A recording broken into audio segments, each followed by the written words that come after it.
What's up, guys? Back with some more Commander action. All right, moving on, I decided to play some games with the Nin deck. This is also back from that same period in early April.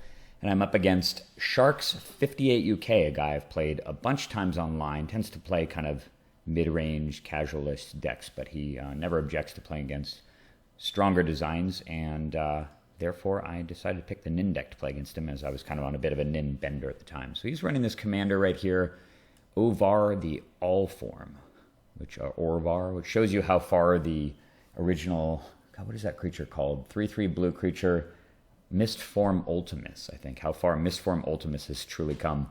So they're both 3/3 changelings for 4 mana, but this thing has a whole bunch of extra text. Whenever you cast an instant or sorcery spell, if it targets one or more permanents you control, create a token that's copy one of those permanents. Which is really interesting because if you play with lots of things that untap your stuff, like twiddles and so on, you can make copies of your land, you can make copies of artifact mana, and you can do cool rampy things that are exponentially multiplicative and create some pretty crazy board states pretty fast, actually. I've only played against Orvar a few times. Obviously, it's certainly not a particularly intense or competitive commander by nature of the fact that it's mono blue and is competing with the much more aggressive, competitive mono blue commanders like Baral and Urza and Azami and so on. But still kind of a cool, fun deck. And I have a hell of a draw. I'm going second here, but I've got Mox Diamond and Mana Crypt and Negate. So feel pretty well set up against whatever it is he might be doing. Of course, his commander actually, this triggers on cast rather than on resolution. So even if I negate his target, he can still get a copy of it. But I figure I'm more than secured. And of course, one of the huge advantages of Nin is that you can keep very non-reactive, mana-heavy hands, knowing that you can just use your commander to draw your way into answers, which is one of the things I really love about this deck. So without further ado, let's get started. All right, so he's kicking it off here. And not to be outdone, he's immediately matches whatever fast mana start I've got in the form of 4 mana turn 1. So pretty solid hand for him. He's going to be able to play his commander on turn 2. And unfortunately, my negate was a turn too late. Imagine if I had gone first here and I go Mox land.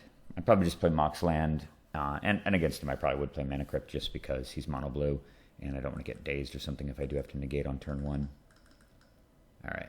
I got a bit too much land here, but that's all right. I'm just going to leave the negate up. I don't think there's any reason to play Mana Crypt right now, given that I fully expect him to probably just run out his commander next turn. There's no reason to take 3. Plus, it's just less information for my opponent to see, because having the Mana Crypt available could affect his decisions next turn. So there down comes Orvar. He does not have any extra land. So at the end of the turn, I'm just going to go and fetch up the Volatile Fjord. So I just can't overstate how much I love having 3 volcanic islands in the deck. It just feels so weird after so many years of not being able to do that. And I draw another blue-red land, the Riverglide Pathway. So I'm going to run out Nin the Pain Artist here. Obviously, I'm playing Mana Crypt now so that I can hold negate. And in case he's got something that can meddle with Nin the Pain Artist, Vidalcan Shackles or something else. We'll see how it goes. Felwar Stone, okay. Plenty of mana. Ooh, Imprisoned in the Moon. This is one of those, it's in that category of really obnoxious, permanently solve your commander enchantments. And in this deck, in particular, having Nin turned into a land is pretty devastating, given the fact that it sort of kills it, but doesn't put it in the command zone. So, of course, this is a perfect target for negate. More than happy to do this. Get smashed in the face for 3, totally fine. And I don't take 3. And then I top deck the newly added Hull Breacher. I think this guy had come into the deck right around this period in time. I think this actually may have been why I was playing the deck. I guess Hull Breacher is a couple months old now, but I think I just recently added it to Nin by nature of the fact that it is, in my estimation, the most expensive in-print card that's ever been released on Magic Online. I think when I bought this thing, it was 86 tickets.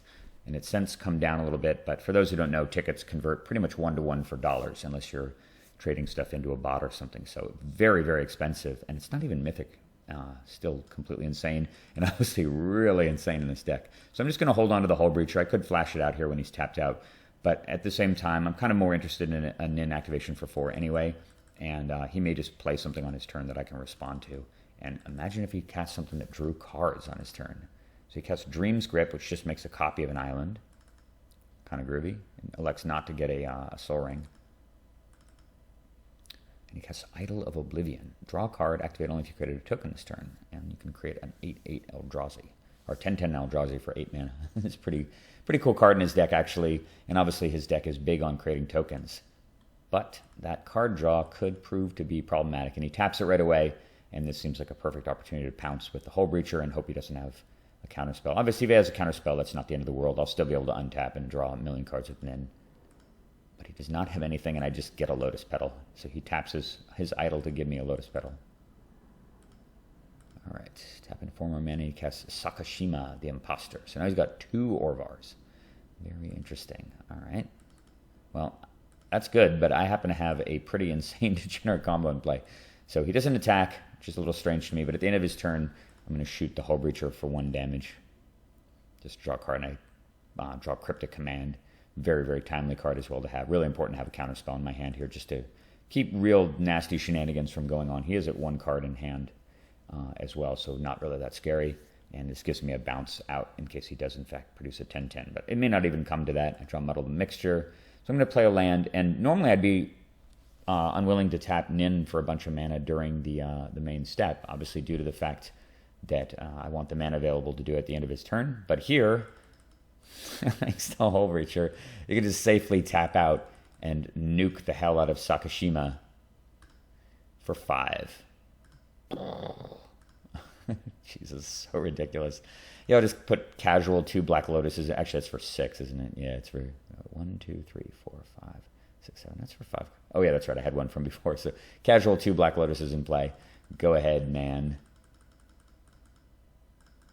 All right, and he's tapping a bunch of mana. And he's got Mirage Mirror. Pretty cool. Very underutilized card. Apparently this thing is an all-star in budget formats, 2DH and so on. I haven't really played around with it, but it seems like every time my opponent plays Mirage Mirror, I'm always impressed by how effective and tricky it can be. And obviously in multiplayer it becomes much, much more powerful because there's always going to be cool targets for it. It's a very interesting and neat card, and apparently it's very budget. It probably costs 25 cents or something, maybe even less online. Right now, not too great, but it does give him the ability to make a Nin the Pain Artist and kill his own guy with it to draw quite a few cards here. Since he has 6 mana, so he can draw 4 cards off of it. So I'm going to have to just destroy Orvar as quickly as possible here. And the advantage is that I still have the Cryptic Command available, even though I tap out. So I'm going to do the same thing as last turn. Obliterate Orvar, this time to the tune of 6. So insane. All right, I'll just destroy your guy and make 2 Black Lotuses and attack for 3. Oh, I didn't even attack. I guess that was... Oh, that's right, of course. I'm not going to attack because he could just Mirage Mirror and block the Hull Breacher with itself. And we don't want that to happen. So he activates Mirage Mirror and he makes Nin. And I figure, he's just going to be using Nin to shoot herself. Although, unfortunately, this doesn't really generate many cards for him. But instead, he recognizing the futility of this game continuing with the Hull Breacher and Nin, the Pain Artist in play, he decides to just shoot it for 2 out of desperation. And I've certainly been in this same position myself plenty of times where I think the biggest creature I've ever killed with Nin had 4 health maybe, because it was literally just do that or lose the game. So I totally understand the play. But unfortunately for him, I've got bounce draw in my hand and an infinite amount of treasure tokens. So I've just bounced the Hull Breacher back to my hand, and his guy shuts off. And now we go back to my turn, and recognizing he actually did mention to me that he had to go and attend to something. He had to go tend to something in real life that wasn't game related, and that he had to concede the game. But I think the inevitability of this game is already quite apparent. I've got Nin the Pain Artist and Hull Breacher in play. I still have 8 treasures, so I've got just a bazillion mana. Can use Nin to draw 12, 13 cards or something, and there's just no way he's coming back from that. So Mr. Sharks 58 UK packs it in, and Nin records another win. I was actually in the middle of a very lengthy win streak at this point that was ongoing. That got disrupted a little bit later in the game that I'm going to chronicle down the road. But anyway, hope you guys enjoyed that. Always cool to see the Nin action, and obviously with the addition of Hull Breacher, a good deck becomes that more insane, and I'm sure we'll see more of these interactions down the road. I will see you guys then. Take care.